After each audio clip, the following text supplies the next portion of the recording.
Septiana, di sebelah saya, Erna Astuti SPDI. dan di sebelah saya Arif Baihaqi. ingin mempraktikkan praktik coaching yang baik dan benar. Kali ini kita akan menerapkan bagaimana sih cara untuk praktik pengembangan diri dan keterampilan untuk menjadi seorang coach, coachee maupun observer yang baik dan benar. Cut. Oke. Umpan balik yang telah saya tulis di sini berdasarkan pengamatan saya sebagai observer, Pak Arif Baihaqi sebagai coach dan Bu Erna sebagai coachee, di mana alur yang sudah diterapkan sesuai dengan alur kita, di mana sebelum mulai proses coaching yang pertama kali dilakukan adalah menentukan tujuan utama, lalu selanjutnya mengidentifikasi masalahnya, lalu selanjutnya adalah merencanakan aksi yang akan dilakukan oleh si coachee, dan terakhir adalah tanggung jawab. Nah, di sini sepenglihatan saya pada saat pelaksanaan coach atau di sini Pak Arif Baihaqi telah membuat pertanyaan secara berbobot, di mana Pak Arif sendiri telah melakukan controlling berupa tidak memberikan solusi kepada si coachee, sehingga coach di sini berperan dalam memberikan pertanyaan-pertanyaan yang berbobot, di mana akan menghasilkan umpan balik berupa solusi yang akan dijabarkan oleh si coachee. Lalu untuk si coachee juga, si coachee telah memunculkan potensi-potensi yang dimiliki, yakni dengan mampu menerapkan pengembangan diri yang akan dilakukan pada saat si coachee mengalami suatu permasalahan atau hambatan dalam suatu pembelajaran. Nah, kesimpulan yang bisa saya ambil dari kegiatan praktik coaching hari ini adalah kami telah melaksanakan alur tirta secara penuh, di mana terdapat beberapa kemungkinan hambatan yang terjadi karena adanya dari beberapa kami, baik coach, coachee maupun observer, tidak bisa melakukan secara penuh aktivitas dari praktik coaching ini. Nah, untuk lebih jauhnya, kami di sini juga telah berbagi peran, di mana nanti secara bergantian kami menjadi coach, coachee, dan observer. Ruhul cut. Bismillahirrahmanirrahim. Hari ini kita telah akan melakukan praktik coaching, di mana kami akan bergiliran sebagai coach, coachee, dan observer. Nah, sebenarnya coaching itu apa sih? Coaching itu adalah suatu proses di mana individu mendapatkan keterampilan, kemampuan, dan pengetahuan yang mereka butuhkan untuk dapat mengembangkan diri secara profesional dan menjadi lebih efektif dalam pekerjaan mereka. Lalu sebenarnya di sini kompetensi apa yang ditentukan untuk menentukan keberhasilan dari coaching ini? Yang pertama, mendengarkan aktif. Yang kedua, membuat pertanyaan yang berbobot, dan yang ketiga adalah memberdayakan coachee. Memberdayakan coachee maksudnya di sini adalah coachee akan memunculkan solusi tersendiri, bukan dibantu oleh si coach. Jadi di sini potensi-potensi yang dimunculkan oleh coachee tersendiri akan langsung diterapkan dalam kehidupan sehari-harinya. Dan selanjutnya, untuk alur yang digunakan pada saat coaching akan disampaikan oleh Pak Arif. Jadi proses coaching yang kami lakukan bertiga ini, kami memiliki alur yang kami gunakan ini, kami memakai alur tirta. Tirta itu memiliki alur dimulai dari bagaimana kita menentukan tujuan, kemudian identifikasi, kemudian ada rencana aksi, dan terakhir adalah tanggung jawab.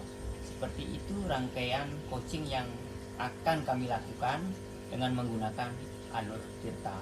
Selanjutnya mengenai seperti apa prinsip kami dalam melaksanakan coaching ini akan disampaikan oleh Ibu Erna. Iya, terima kasih kepada rekan saya Pak Arif. Jadi selain kita mengetahui alur tirta tadi, jadi kita sebagai coach juga harus mengetahui prinsip-prinsip coaching itu seperti apa. Jadi prinsip coaching yang pertama adalah adanya kolaborasi antara coach dan coachee yang berorientasi pada hasil dan sistematis. Yang kedua, coach memfasilitasi peningkatan performa kerja, pengalaman hidup, pembelajaran diri, dan pertumbuhan pribadi si coachee. Yang ketiga, coaching lebih kepada memandu seseorang untuk belajar daripada mengajarinya. Nah, itulah prinsip-prinsip coaching yang perlu kita terapkan dalam alur tirta ini ya, Pak Guru. Nah, mungkin selanjutnya akan disampaikan oleh Bu Yola. Jadi kesimpulannya, terdapat jenis percakapan yang berbasis coaching yang telah kami lakukan. Yang pertama adalah planning. Ada berupa perencanaan yang akan dilakukan pada saat menemukan suatu permasalahan. Yang kedua adalah problem solving, di mana terdapat solusi dari masalah yang telah dihadapi. Yang ketiga adalah refleksi, merefleksikan apa jenis usaha atau solusi yang ditawarkan ketika coach dan coachee sedang melakukan percakapan pada saat proses coaching. Dan selanjutnya adalah kalibrasi.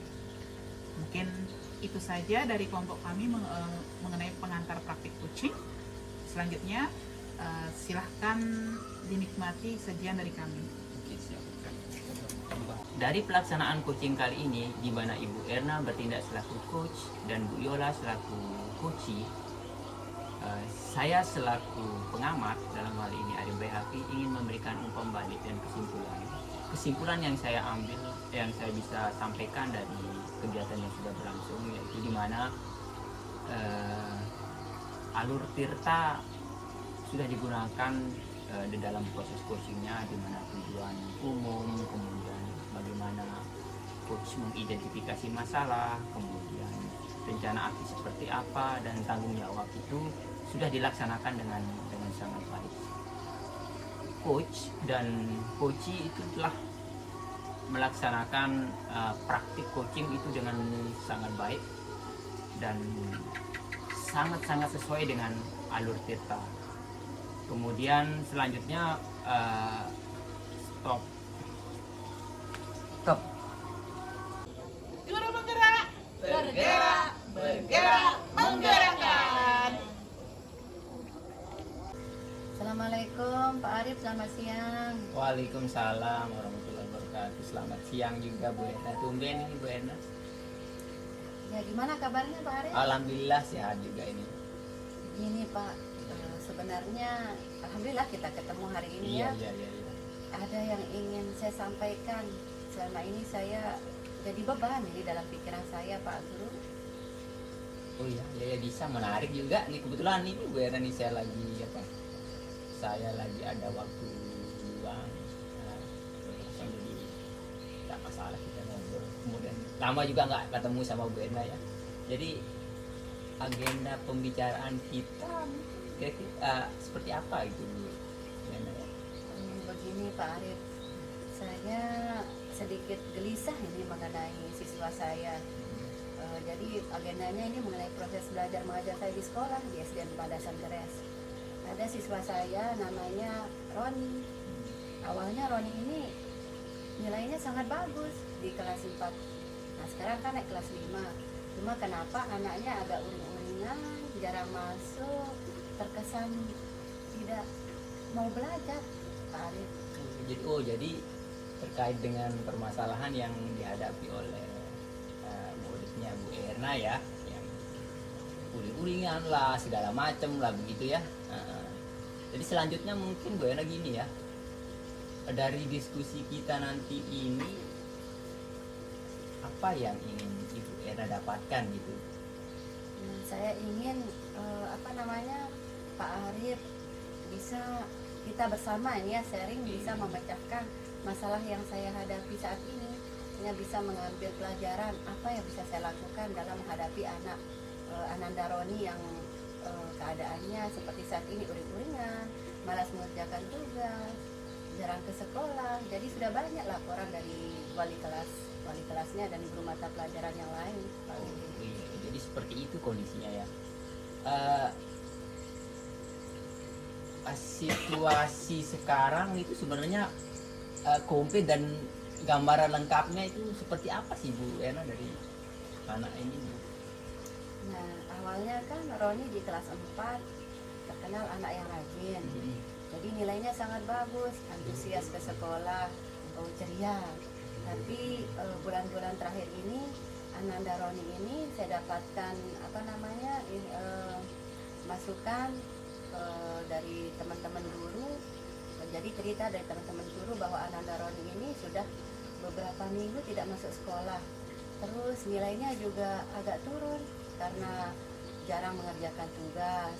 Terus kalau di sekolah itu kelihatan murung, tidak ada interaksi dengan temannya juga berkurang, tidak ada keceriaan seperti di kelas 4 yang lalu, Pak Guru.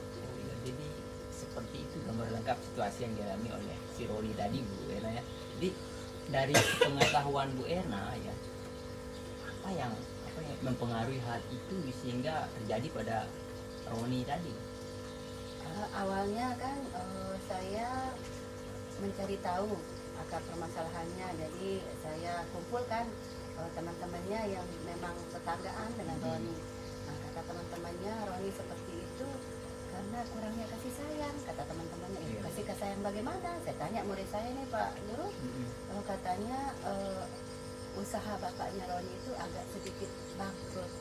Jadi terpaksa bapaknya sama ibunya itu banting tulang kerja dari pagi sampai sore, Pak Guru. Jadi pulangnya tidak pernah ketemu sama Roni. Padahal sebelum-sebelumnya anaknya ini periang. Pertama Pak, dia mendapatkan cukup kasih sayang dari orang tuanya. Orang tuanya juga selalu membimbing ketika ada pelajaran, ada PR di sekolah. Nah, tapi saat ini Roni tidak mendapatkan hal itu, Pak Guru. Nah, ini identifikasi masalah yang saya dapatkan dari temannya si Roni yang dekat rumahnya. Oh iya, jadi banyak hal ya yang mempengaruhi si Roni itu sampai seperti itu, Bu Ena ya. Nah, lalu sekarang situasi seperti apa yang Ibu inginkan setelah kita melihat mungkin Bu Ena mengetahui kondisi Roni itu seperti itu? Saya menginginkan Roni ini kembali ceria seperti dulu. Walaupun mungkin banyak masalah yang dihadapi di keluarganya, tapi saya inginkan bangkit semangatnya untuk belajar, tidak malas-malasan lagi, dan semoga nilainya ya kalau tidak meningkat istilahnya sama ada seperti dulu, Pak Guru. Jadi ada peningkatan ya Bu Ena ya dari beberapa aspek itu. Terus bagaimana menurut pendapat Bu Ena gitu ya, atau apa yang bisa membuat kriteria-kriteria yang Ibu Ena inginkan itu bisa terwujud? Yang pertama, mungkin saya akan koordinasi dengan kepala sekolah. Nanti akan saya sampaikan permasalahan yang dihadapi sama Ananda Roni. Jadi supaya nanti kita sama-sama home visit ke rumahnya. Kita berkunjung ke rumahnya, kita tanyakan orang tuanya ya. Kasihan si Roni ini kan masih SD, Pak Guru. Kalau terus-terusan seperti ini mungkin nanti kedepannya anaknya tidak mau sekolah, Pak Guru. Atau bisa jadi juga anaknya nanti ikut pergaulan yang tidak baik ya. Istilahnya yang merusak nanti. Karena apa? Karena kurangnya kasih sayang dan perhatian orang tua itu, Pak Guru. Jadi mungkin nanti kita akan home visit kunjungan ke rumahnya Roni dan berbicara dengan kedua orang tuanya. Luar biasa Bu Ena ya. Lalu Bu Ena punya gagasan enggak terhadap situasi yang dihadapi oleh si Roni ini? Kalau gagasan saya sebaiknya Roni ini kita ajak bicara dari hati ke hati seperti itu ya, Pak Guru ya. Dari hati ke hati kita tanya permasalahan yang dia hadapi. Terus istilahnya kita berikan dia perhatian lebih karena kurangnya kasih sayang dari kedua orang tuanya mungkin ya, Pak Guru. Jadi dari kita sebagai gurunya supaya dia menganggap kita itu sebagai orang tua kedua lah di sekolah. Jadi ya dia bisa terbuka, ya bisa permasalahannya itu yang dihadapi itu kita pecahkan bersama. Nah, supaya Ananda Roni ini jadi lebih giat lagi belajar seperti yang lalu-lalu, Pak Guru. Saya kira ini luar biasa semua dari gagasan-gagasan Bu Erna itu ya.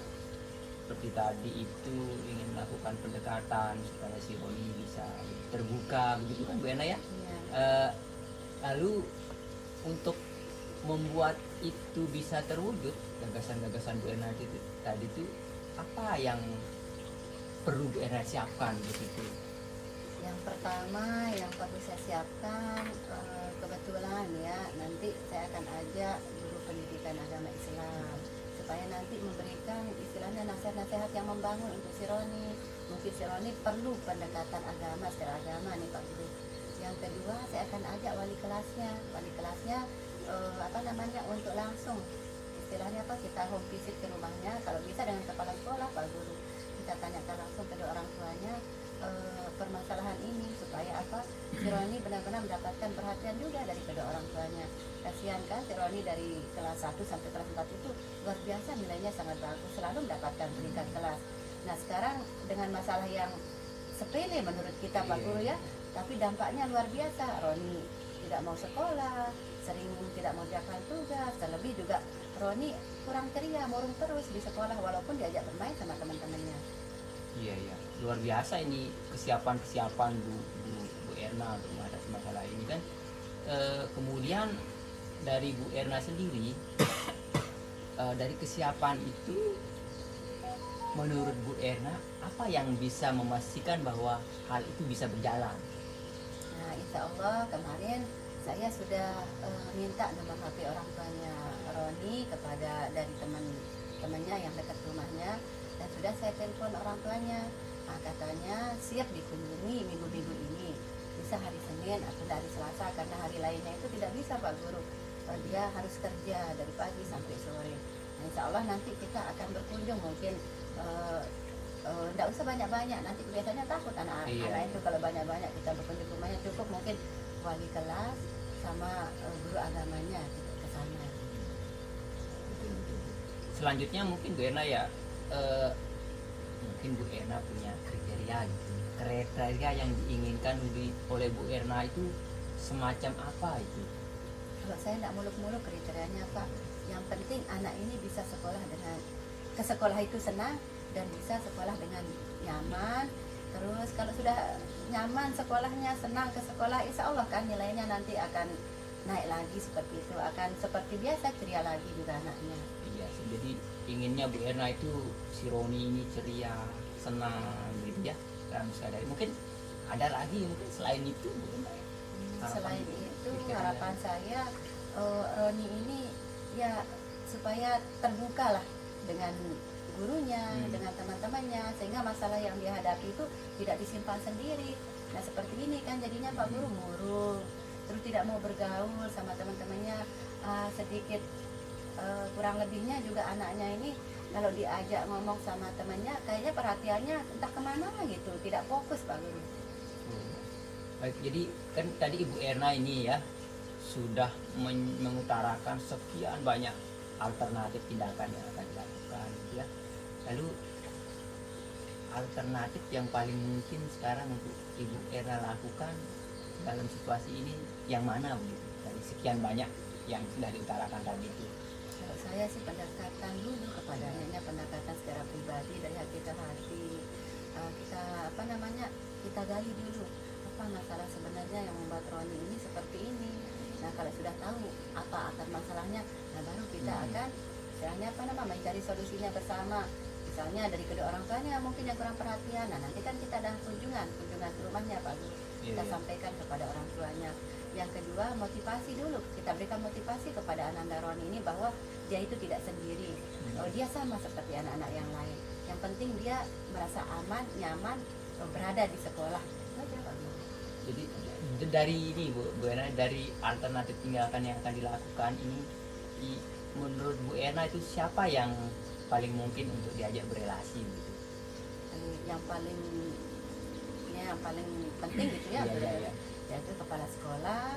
Yang kedua istilahnya supaya dapat siraman rohani ini dari guru pendidikan agama Islam, wali kelasnya yang setiap hari kan ada di kelas, dan sama teman-temannya yang utama. Jadi teman-temannya ini harus mengajak Roni ini bagaimana supaya bisa permasalahannya itu tidak selalu diingat gitu. Bisa permasalahannya itu ya kalau berkumpul dengan teman-temannya dia tidak mengingat masalah yang dia hadapi. Jadi seperti itu konsepnya. Bagus sekali itu Bu Erna. Lalu selanjutnya kan tadi yang bisa dihubungi, yang diajak relasi itu banyak punya ya. Ada siapa tadi, kepala sekolah, kemudian ada Guru guru pendidikan agama Islam, kemudian teman-temannya ya gitu ya. Untuk memastikan ini berjalan begitu ya, bagaimana itu menurut Bu Erna? Nah, untuk memastikan ini berjalan kita sudah koordinasi dengan kepala sekolah, dengan guru-guru sudah. Jadi insya Allah nanti kita akan berkunjung hari Senin atau tidak Selasa ke rumahnya Roni ini. Iya. Terus selanjutnya ini dukungan yang paling memungkinkan yang untuk Ibu Erna mintai itu dari mana saja ini? Pertama dukungan moral mungkin ya, dukungan moral. Nah dia harus dapatkan dari orang tuanya nih Pak Guru. Makanya kita akan berkunjung ke rumahnya supaya nanti kita berikan arahan kepada nasihat istilahnya ya, arahan kepada orang tuanya bahwa umur-umur yang anak-anak usia SD ini sangat membutuhkan kasih sayang dan perhatian supaya dia bisa terarah Pak Guru. Tidak hanya mendapatkan kayak materi mungkin Iya, ya, iya. apalagi cerita dari temannya kan. Si Roni ini anak yang berada ketika orang tuanya bangkrut, nah istilahnya bangkrut usahanya, dia jadi begini. Nah mungkin dukungan moral, dukungan kasih sayang dari orang tuanya, dan juga dukungan dari kita, dari warga sekolah, termasuk teman-temannya Pak. Oh iya, iya. Jadi sangat lengkap sekali di Bena ya, baik dari faktor keluarga itu kan, dari lingkungan sekolah itu menjadi satu dukungan yang holistik yang dibutuhkan oleh Harmoni ya. Jadi dari serangkaian percakapan kita dari tadi nih Bu Erna ya sudah mengutarakan banyak hal, kemudian ide-ide dan gagasan gitu ya. Apa yang ingin Bu Erna sampaikan sebenarnya dari sesi percakapan kita hari ini? Jadi yang bisa saya simpulkan dari sesi percakapan kita hari ini, jadi sebenarnya Ananda Roni ini adalah anak yang cerdas Pak Guru, kreatif juga anaknya. Jadi hanya saja karena kurangnya perhatian dari kedua orang tua, karena ada masalah keluarga, jadi dia seperti ini. Jadi Ananda Roni ini hanya butuh dukungan moral dari kita bersama ya, terus dukungan kasih sayang, perhatian dari kedua orang tuanya. Insya Allah juga Ananda tidak terlalu serius sih masalahnya. Ananda Roni ini bisa menjadi orang yang lebih baik lagi. Luar biasa. Jadi intinya saya melihat begini Bu Erna, Ibu Erna sudah menemukan ide, kemudian gagasan-gagasan yang mungkin dan realistis untuk dilaksanakan, sehingga muridnya Bu Erna, si Roni ini bisa keluar dari permasalahan yang ada gitu kan Bu ya.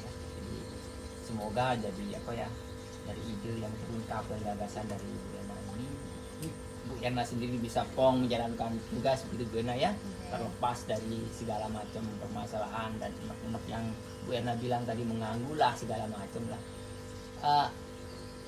Kapan kira-kira Bu Erna akan laksanakan itu dan gagasan itu?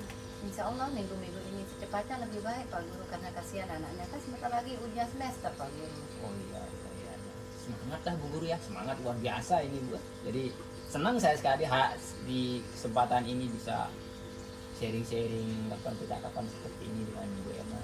Harapan saya semoga Bu Erna sukses selalu dalam menjalankan tugas sehari-hari Bu Erna ya. Amin. Terima kasih Pak Guru ya atas waktunya. Oh iya, sama-sama. Tapi ini Bu Erna, jangan sungkan-sungkan lah. Kalau sudah dilaksanakan itu tidak masalah. Insya Allah saya selalu punya waktu untuk kita diskusi semakin ini Bu Erna ya. Sekali lagi terima kasih Pak. Maaf sudah mengganggu. Oh, ini, tidak Pak. apa-apa. Mungkin nanti lain kali juga saya sering sharing sama Pak. Siap Bu Erna, siap. Supaya siap, tidak menjadi beban tersendiri, saya simpan sendiri, tidak ada temannya curhat. Itulah gunanya teman kan, untuk berkolaborasi. Semangat Bu Erna.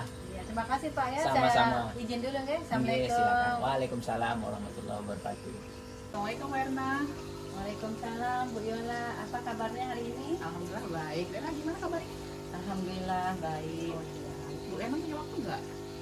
Punya ada yang bisa disampaikan Bu Yola? Iya, punten nih saya seperti gelisah ini tentang adanya implementasi kurikulum merdeka yang terbaru. Gelisahnya seperti apa? Mungkin ada yang bisa saya bantu Bu Yola?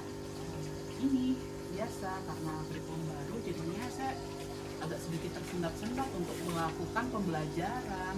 Awalnya sih saya mengira merdeka belajar itu bebas seperti apa yang anak-anak inginkan. Ternyata yang diinginkan itu sekarang berbeda. Jadi apa yang menjadi topik pembicaraan kita hari ini Bu Yola? Yang jadi topik pembicaraan kita hari ini, bagaimana cara menerapkan implementasi kurikulum merdeka itu secara baik dan benar. Apalagi kan sekarang sekolah saya ini termasuk dalam sekolah penggerak. Bagaimana cara Bu Yola menghadapi aturan atau tatanan terbaru dalam kurikulum merdeka ini? Saya berusaha mencari beberapa literatur baik dari internet maupun dari teman-teman yang sudah menerapkan kurikulum merdeka ini, baik melalui sarana sharing atau komunitas-komunitas lainnya. Saya juga belajar bagaimana cara mengembangkan Moodle dari CP, ATP, baik mulai bagaimana cara memunculkan potensi anak dengan cara menganalisis kebutuhan dasarnya, baik itu mulai profil belajarnya, minat belajarnya maupun gaya belajarnya. Terus bagaimana tanggapan Bu Yola dengan atau respon Bu Yola tentang kurikulum Merdeka ini? Karena kurikulum Merdeka ini sesuatu hal yang baru, jadinya saya di sini sebenarnya masih meraba-raba. Tapi semakin adanya motivasi setelah saya mengikuti kurikulum penggerak ini, saya merasa bahwa kurikulum Merdeka itu sebenarnya di mana kita harus menggali potensi yang dimiliki oleh anak, sehingga apapun yang menjadi kendala itu bukan suatu hambatan, tapi menjadi suatu keyakinan bahwa anak-anak yang memiliki potensi itu bisa kita tuntun ke arah yang benar supaya mampu diciptakan desain pembelajaran yang aman, nyaman, dan menyenangkan. Seperti itu, Bu. Oh, jadi masalahnya seperti itu ya. Kalau begitu saya ingin tanya Bu Yola, selama ini apa yang Ibu Yola lakukan di dalam menerapkan kurikulum Merdeka di sekolah? Oh iya, awalnya saya menganalisis kebutuhan dasar anak dengan cara saya membuat Google Form, lalu saya bagikan ke kelas 10 dan 11 yang berisi beberapa pertanyaan yang mesti dijawab oleh anak-anak. Google Form itu berisi apa minatnya kemana, lalu gaya belajarnya seperti apa, dan profil belajarnya itu seperti apa. Nah, nanti itu kita analisis. Setelah kita analisis, nanti kita arahkan. Sebelum kita membuat modul ajar itu, lalu kita analisis apakah kita terapkan model belajar ini sesuai dengan potensi anak, lalu produk atau konten sama proses belajarnya sesuai nggak sama analisis kebutuhan dasar mereka. Seperti itu, Bu. Oh, sebenarnya sudah bagus Bu Yola. Lalu bagaimana hasilnya saat Ibu menerapkan pembelajaran seperti itu? Memang hasilnya cukup luar biasa karena di sini ada beberapa feedback. Karena setelah kita melakukan pembelajaran itu, kita selalu mengadakan refleksi, Bu. Di mana refleksi itu sebenarnya itu kita mengetahui kelebihan dan kekurangan yang telah kita lakukan setelah melakukan pembelajaran itu. Nah, refleksi yang kita dapatkan itu biasanya itu apabila memungkinkan kita langsung merefleksi setelah kita melaksanakan kesimpulan belajar. Jika tidak memungkinkan, refleksi saya bagikan berupa Google Form yang bisa mereka jawab di rumah. Refleksi biasanya berupa pembelajaran yang seperti semula, tapi dengan rancangan yang berbeda. Mungkin nanti ditambahkan beberapa proses pembelajaran yang berbeda dengan hasil produk yang berbeda. Seperti itu, Bu. Dari apa yang sudah Bu Yola sampaikan, kira-kira apa rencana Ibu Yola ke depannya? Misalnya tujuan jangka pendek, bagaimana tujuan jangka menengahnya, dan juga bagaimana tujuan jangka panjangnya? Sebenarnya yang harus saya tingkatkan di sini adalah bagaimana cara mengembangkan modul ajar. Karena di sini kan sekarang tantangan kita di program sekolah penggerak ini adalah kita harus menerapkan P5, pengembangan penguatan profil belajar Pancasila. Nah, di sini itu nanti selain anak mendapatkan pembelajaran biasa, dan anak juga di sini harus mendapatkan program P5 itu, di mana nanti program P5 itu ada tema 1 tentang gaya hidup berkelanjutan, tema kedua itu berhubungan dengan kewirausahaan, tema ketiga itu berhubungan dengan untuk pencegahan bullying. Nah, jadi di sini itu sebenarnya sesuatu hal yang baru, tapi kita berusaha untuk bagaimana caranya supaya anak-anak ini mampu seperti apa yang diharapkan oleh Ki Hajar Dewantara, di mana anak itu diamong, dituntun ke arah yang benar supaya mereka mendapatkan kebahagiaan yang sebenarnya. Seperti itu, Bu. Oh, bagus ya. Lalu apakah ada hal lain yang akan Bu Yola lakukan selain yang tadi? Seperti biasa, pasti kita memiliki tujuan jangka pendek, menengah, dan panjang. Nah, di sini saya tetap akan mendesain pembelajaran yang dimana saya mampu memunculkan potensi-potensi yang dimiliki oleh anak. Karena banyak sekali sekarang kita berpikiran bahwa mereka belajar itu adalah bebas, Padahal Merdeka Belajar itu adalah bebas menemukan konsep belajarnya sendiri untuk diberikan suatu makna belajar tersendiri bagi anak itu. Itu loh maksudnya Merdeka Belajar. Apakah ada rencana selanjutnya untuk menciptakan pembelajaran yang menyenangkan di sekolah? Pasti ada, karena hasil refleksi yang telah kita lakukan nanti akan dikembangkan kembali untuk menjadi suatu tambahan untuk program belajar selanjutnya. Misalnya dari sebelumnya kita selalu belajar di dalam kelas, nah sekarang kita akan mulai pembelajaran di luar kelas, seperti itu Bu. Langkah yang Ibu Yola ambil sudah tepat sekali ya. Jadi saya setuju dengan ide-ide dan pendapat Bu Yola tadi. Terima kasih Bu. Mungkin apakah ada solusi lain yang Ibu tawarkan atau bagaimana, atau Ibu setuju dengan pendapat apa yang telah saya katakan tadi? Saya setuju sekali dengan ide-ide dan pendapat Bu Yola. Mudah-mudahan bisa diterapkan di sekolah kita dengan baik dan siswa bisa melaksanakan pembelajaran yang menyenangkan dan menarik serta inovatif. Ya. Mungkin itu saja Bu curhatan kegelisahan dari saya.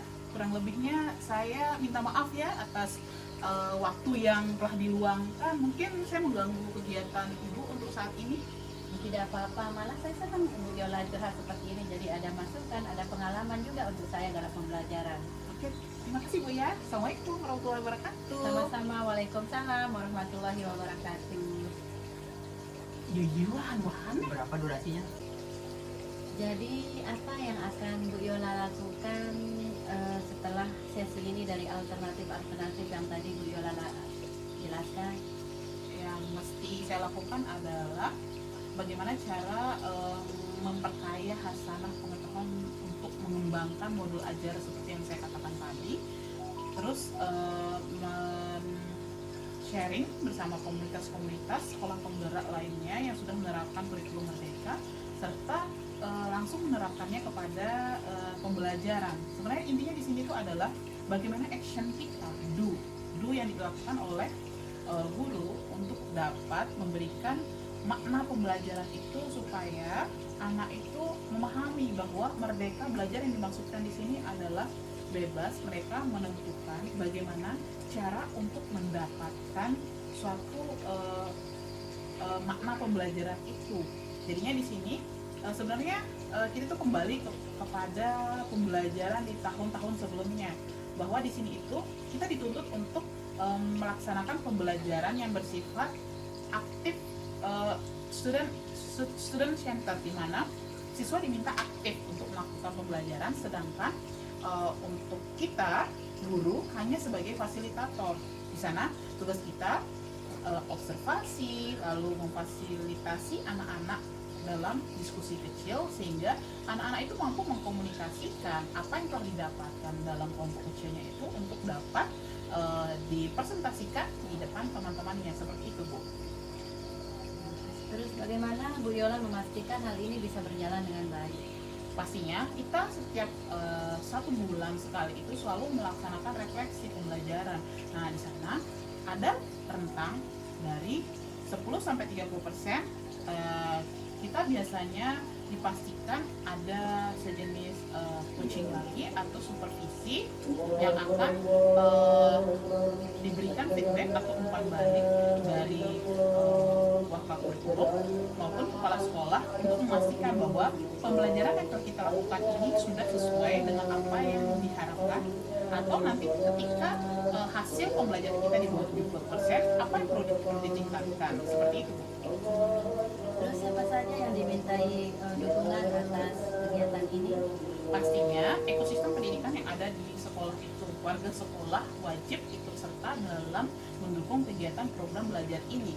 Misalnya ketika kita melaksanakan pembelajaran seperti pembelajaran yang aktif menyenangkan, bagaimana cara kita menggugah selera atau minat belajar anak itu supaya mereka tidak bosan belajar di dalam ruang kelas. Misalnya kalau di luar kelas, otomatis di sana yang ikut terlibat adalah pihak-pihak selain guru, misalnya pegawai ataupun dari tugas keamanan di sana, supaya menjaga kenyamanan, keamanan pada saat pembelajaran itu berlangsung. Jadinya di sini dalam kurikulum Merdeka Belajar ini yang saya ketahui setelah mengikuti beberapa bulan ini, anak-anak itu cenderung happy karena anak-anak itu tidak dipaksa untuk mendapatkan suatu pembelajaran, melainkan mereka memunculkan potensi yang mereka miliki untuk dapat mereka komunikasikan kepada teman-teman lainnya, seperti itu, Bu.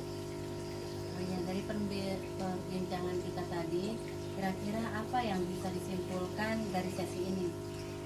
Yang saya bisa simpulkan, ternyata langkah yang tepat yang dilakukan oleh guru-guru yang telah melaksanakan atau mengimplementasikan sekolah penggerak ataupun mereka belajar ini adalah guru itu dituntut untuk menuntun anak-anak untuk menjadi seorang pribadi yang mandiri, aktif, sehingga mampu memberikan suatu potensi yang benar-benar sesuai dengan passion yang dia miliki, seperti itu, Bu. Jadinya di sini kita hanya bertugas sebagai among, menuntun mereka. Jadi kita tidak memberikan sejenis ini, misalnya kamu maunya apa, oh iya aku mau makan, oh ini makan, tidak. Jadi kita tuntun mereka supaya bagaimana sih cara anak supaya mendapatkan makanan itu, seperti itu, Bu, yang saya rasakan ketika mengimplementasikan kurikulum Merdeka ini. Ya, saya setuju sekali dengan pendapat dan ide-ide dari Bu Yola. Ada lagi yang bisa dibantu, Bu Yola? Mungkin itu saja kegelisahan yang sudah saya ungkapkan. Sekiranya nanti kalau saya memiliki permasalahan lainnya mengenai pembelajaran ini, mungkin saya bisa sampaikan langsung berupa curhatan ke Bu Erna, seperti itu ya. Ya, dengan senang hati tunggu ya curhatannya. Terima kasih. Iya, sama-sama. Assalamualaikum Bu Yola. Waalaikumsalam. Bismillahirrahmanirrahim. Hari ini kita telah akan melakukan praktik coaching di mana kami akan bergiliran sebagai coach, coachee, dan observer. Nah, sebenarnya coaching itu apa sih? Coaching itu adalah suatu proses di mana individu mendapatkan keterampilan, kemampuan, dan pengetahuan yang mereka butuhkan untuk dapat mengembangkan diri secara profesional dan menjadi lebih efektif dalam pekerjaan mereka. Lalu sebenarnya di sini kompetensi apa yang ditentukan untuk menentukan keberhasilan dari coaching ini? Yang pertama, mendengarkan aktif. Yang kedua, membuat pertanyaan yang berbobot, dan yang ketiga adalah memberdayakan coaching. Memberdayakan coaching maksudnya di sini adalah coaching akan memunculkan solusi tersendiri, bukan dibantu oleh si coach. Jadi di sini potensi-potensi yang dimunculkan oleh coach itu sendiri akan langsung diterapkan dalam kehidupan sehari-harinya. Dan selanjutnya untuk alur yang digunakan pada saat coaching akan disampaikan oleh Pak Arif. Jadi proses coaching yang kami lakukan bertiga ini, kami memiliki alur yang kami gunakan ini, kami memakai alur Tirta. Tirta itu memiliki alur dimulai dari bagaimana kita menentukan tujuan, kemudian identifikasi, kemudian ada rencana aksi, dan terakhir adalah tanggung jawab. Seperti itu rangkaian coaching yang akan kami lakukan dengan menggunakan alur Tirta. Selanjutnya mengenai seperti apa prinsip kami dalam melaksanakan coaching ini akan disampaikan oleh Ibu Erna.